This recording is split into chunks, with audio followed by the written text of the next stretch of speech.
Welcome to another episode of question and answer session. Today we have the question, what is theory of Heinz dilemma? What is the theory of Heinz dilemma? This is about the moral dilemma of Heinz. This is a hypothetical situation about a Heinz, a person named Heinz in Europe. He is the husband of a lady, and that lady, his wife, Heinz's wife, was dying of serious illness. She is very sick. She was very sick, hospitalized, and the illness, nature of the illness is very serious, and she may die at any moment. But the doctors told Heinz,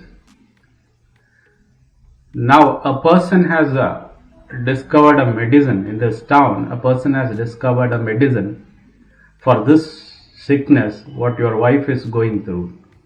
And if you can get it, we can save her. The symptoms can be reversed and she can be saved.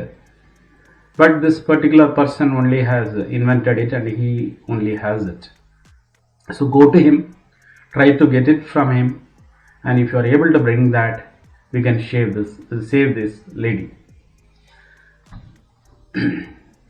And Heinz went to that person.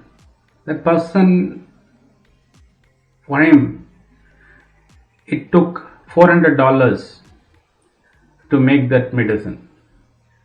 Various precious components were put, and chemicals were put, and he incurred an expense of 400. That includes his labor and profit. And so Heinz went to him. When he asked for the medicine, that man told he requires $4,000 if the medicine has to be given. He told, I have invented it. It is my brain. And the market is limited, so I'll not earn profit, and I will sell it for only $4,000.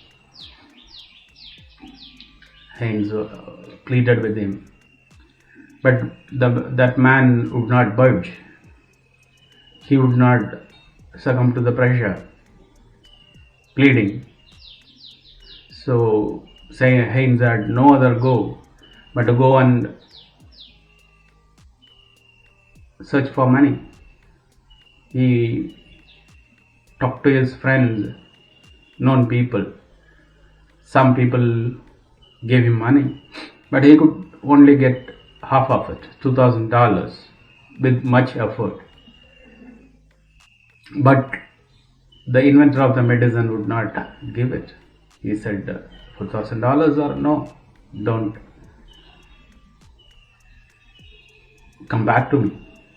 So with all the borrowing, he could not manage.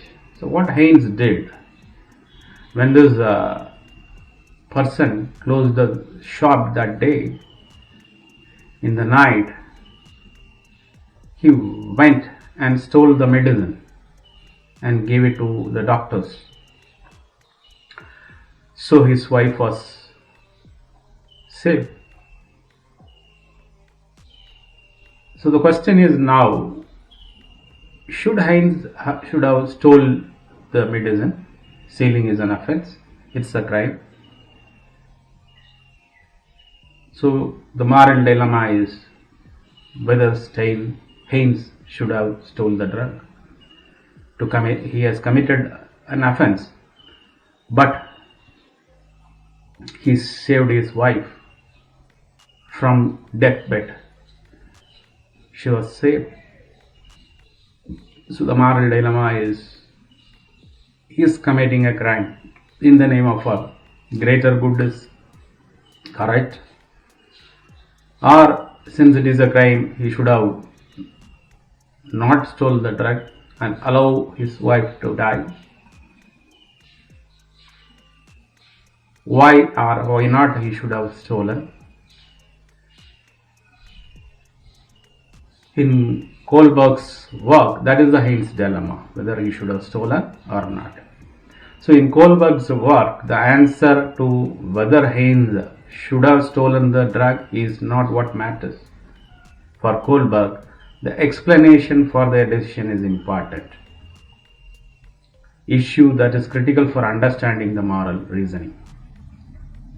So when Kohlberg, for him, the answer whether it should have been stolen or not is important. But the reason why these people make a decision whether Heinz should have stolen or not stolen, the background, the reasoning, that is important to understand how people take a decision in this moral dilemma. So according to Kohlberg, there are 3 levels with 2 stages of moral reasoning. Each stage is defined by the reason or motive of your behavior. So there are 3 levels and each is defined by the reason or motive of your behavior. Level 1 is the pre-conventional stage. Internalization of morals. Reasons are external to the individual. Stage 1 is stage 1 of the level 1. Level 1 is pre-conventional stage. No internalization of morals.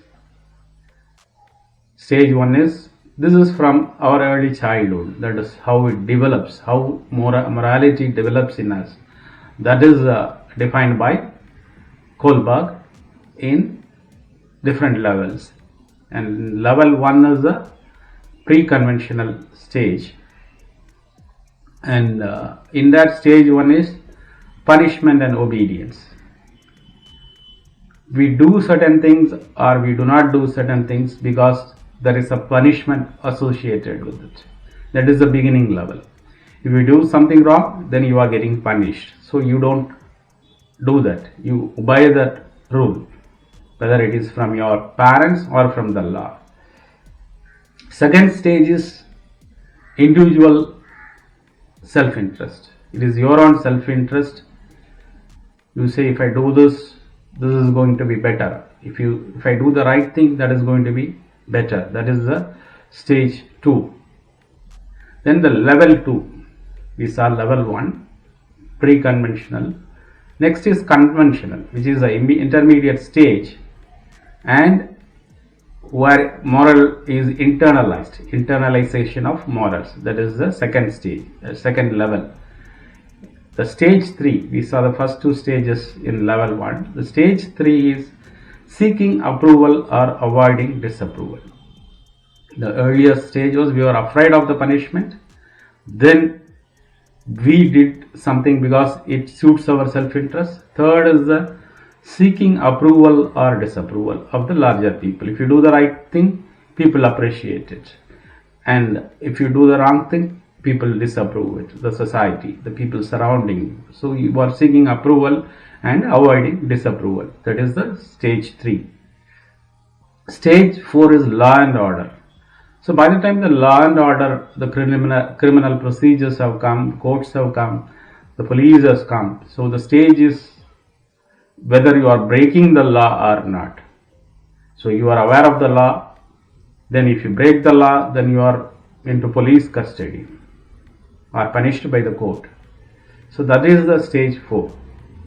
Then the level 3, we have seen level 1, level 2, and level 3 is post-conventional. So pre-conventional, conventional, and the post-conventional, where full internalization of morals happen. So after stage 1 and 2 in the level 1, 2 and 3 in the level 2, 3 and 4 in the level 3, level 2, level 3 has stage 5 and 6. Stage 5 is interpretation of the law. You interpret, one is just obeying the law in stage 4. In stage 5, you interpret the law, whether the law is correct, to what extent it is correct, whether there is any loophole. That is, you begin to interpret the law. That is the stage 5. That is full internalization of morals. In that stage 5 is interpretation of the law. Stage 6 is universal ethical principles. So above the law, you go to the ethics, not just the law. It may be correct according to the law, or it may not be wrong according to the law. Still, if the universal ethical principle demand you don't do that, this is not based on ethics, then you don't do it, or you do it if it is allowed by the universal ethical laws. So level 1, pre-conventional, no internalization of morals, that is the reasons are external to the individual.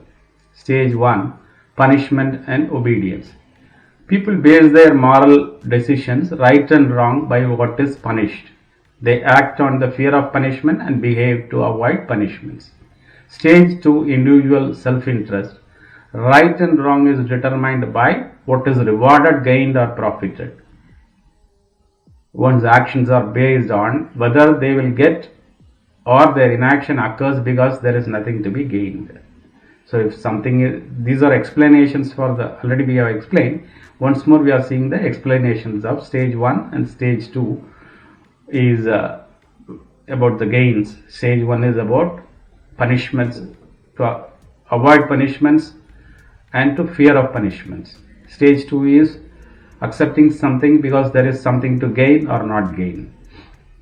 So level 2 is conventional intermediate internalization of morals. In that, stage 3 is seeking approval and avoiding disapproval. Right and wrong is determined by seeking approval or avoiding disapproval.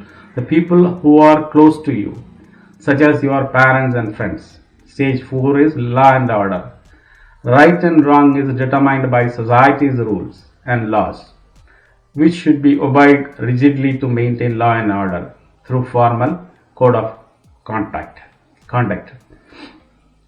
Level 3 is post-conventional level, full internalization of morals. In that, stage 5 is interpretation of the law.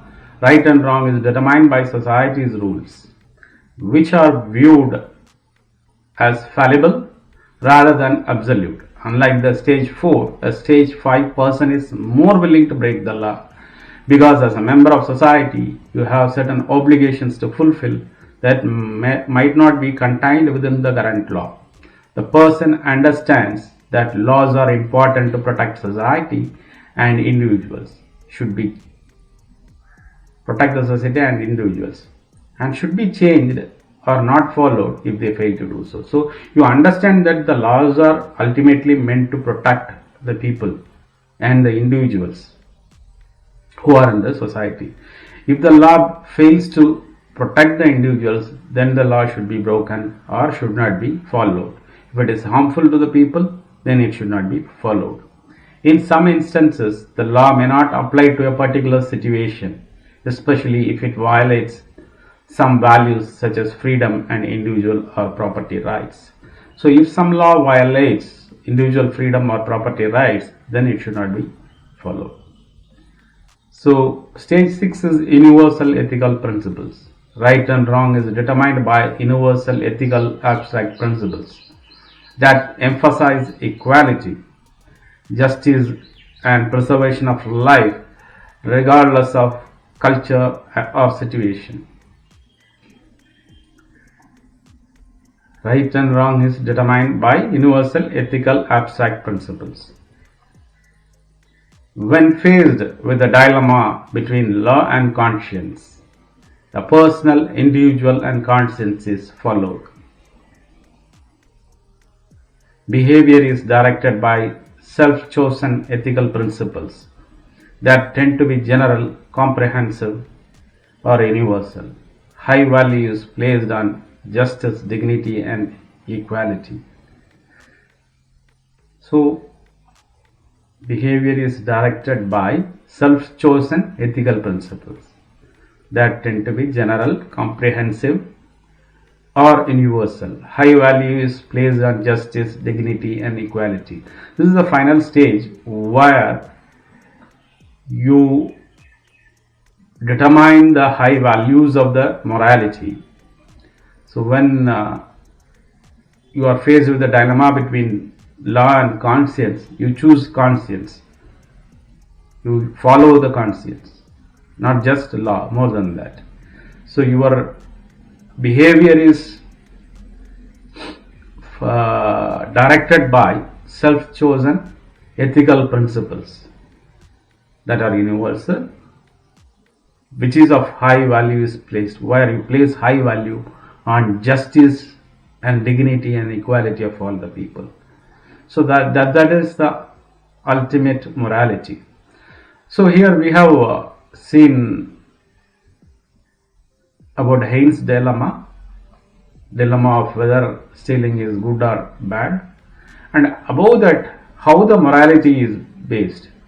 So it is not the choice of stealing or not stealing. There is something more than that, different levels depending on the stages of maturity of the people. So we have seen 6 different stages in 3 different levels: pre-conventional, conventional and post-conventional, and in that each has got 2 stages. This is defined by Kohlberg. So how morality develops? The ultimate is you are basing your actions based on universal ethical principles. High value is placed on justice, dignity and equality. So this is how the morality develops. So with this we are ending this episode. Stay with me for another episode. Subscribe to my channel. Share this video. Thank you.